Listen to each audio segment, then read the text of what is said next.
On Halloween night, when costumes hide faces and shadows dance, the line between innocent fun and true horror can disappear completely.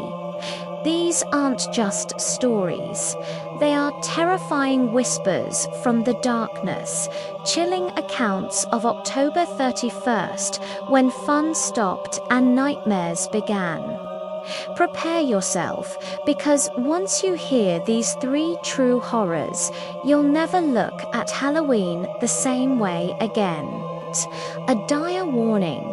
Some doors should never be opened, some fields should never be entered, and some houses should never be explored. Halloween 2003. My wife Janelle and I, new to the suburbs, enjoyed the stream of trick-or-treaters. At 10 p.m., a slow, deliberate triple knock echoed. I opened the door to a small boy, maybe 8, in a crude paper mask, crooked smile, empty eye holes, an empty pillowcase. He stood silent, staring. I gave him candy, expecting him to leave, but he remained motionless for an hour and a half, the mask tilted as if studying us. At midnight, unnerved, I demanded he go. When he didn't, I ripped off the paper mask. Beneath was another, impossibly smooth, skin-like but wrong, which then smiled. Before I could react, he darted past me with inhuman speed, vanishing into our house. Janelle and I frantically searched, calling for our son, Tommy. Then we heard candy wrappers upstairs, a trail leading to Tommy's closed bedroom. Tommy, are you okay? Inside, someone was in his bed. Relieved, Janelle pulled back the covers. It was the masked boy. Tommy's window was wide open, his bed warm, but he was gone. We screamed his name, searching everywhere. Returning to Tommy's room, the thing sat up, wearing our son's Spider-Man pajamas. Slowly, it peeled off the skin mask. Underneath was Tommy's face, but the eyes were completely black, empty holes. Trick or treat, Mummy and Daddy, I'm your little boy now. Police found nothing. They said Tommy ran away. But I know the truth. Every Halloween since, the thing returns, knocking at midnight. And every year we pretend not to hear, because we learned what happens when you answer the door to something that shouldn't exist. In Millbrook, everyone knew the terrifying legend of Henderson's old pumpkin patch, where 5 children vanished on Halloween in the 1940s. The patch was abandoned for decades. In 1989, my friends and I, 17 and fearless, dared to spend Halloween night there, carving jack-o'-lanterns until midnight. Ignoring the unsettling atmosphere, we picked pumpkins. As we carved, the patch fell eerily silent, night sounds fading. The temperature plummeted. We arranged our lit jack-o'-lanterns. Jake scoffed. Nothing happened. Then the first pumpkin bled dark liquid from its carved mouth. Soon, all 6 wept thick, dark fluid. Then came soft children's giggling from inside the gourds. The laughter abruptly stopped. Silence. Then the earth beneath us shifted. Small, pale, dirt-covered children's hands broke through the soil around each jack-o'-lantern, reaching for candlelight. Children in rotten 1940s clothes climbed from the ground. their faces hollow eye sockets filled with dirt, mouths agape with soil.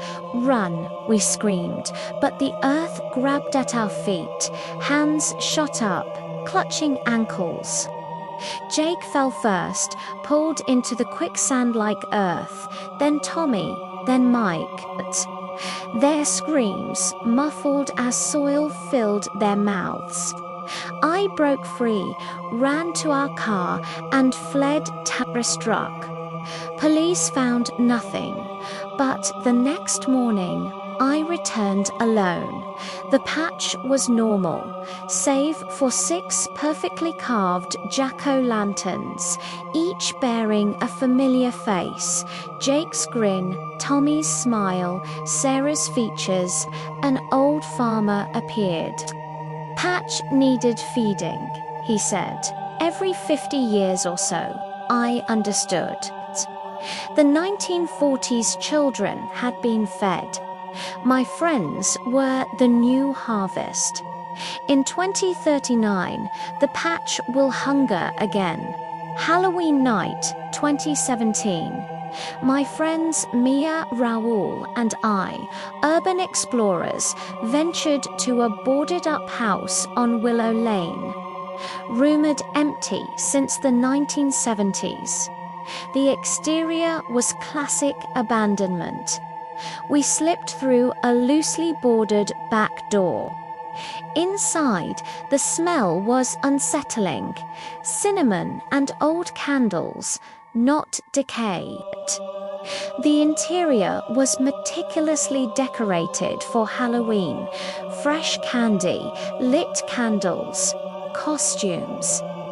"This makes no sense," I whispered, as each room felt frozen in a different Halloween decade. Derek found a calendar marked October 31st, 1976. "Do not leave" in red ink. As we regrouped, the front door slammed shut, locked. We were trapped. Then our candy bags, brought 4 photos, grew heavy, clinking. Mine was filled with human teeth, baby teeth, molars, wisdom teeth, some with bits of gum or blood. All our bags held hundreds of teeth. Every window was boarded from outside. The house began to change around us, walls shifting through decades of Halloweens. Always October 31st. In a mirror, I saw myself decades older, rotting, mouthing, "You never left, you never leave, no one ever leaves." I realized the house was a collector, trapping new visitors every Halloween. Through the walls, we heard other voices, people from different years, perpetually celebrating. A man in a 1950s suit appeared, smiling, "Welcome to the permanent party." More figures emerged, welcoming us. We were to become part of the house's collection, decorations never put away. The house fed on Halloween itself, keeping October 31st alive by trapping people. Our voices joined the chorus of decades-long revelers in an eternal, inescapable party.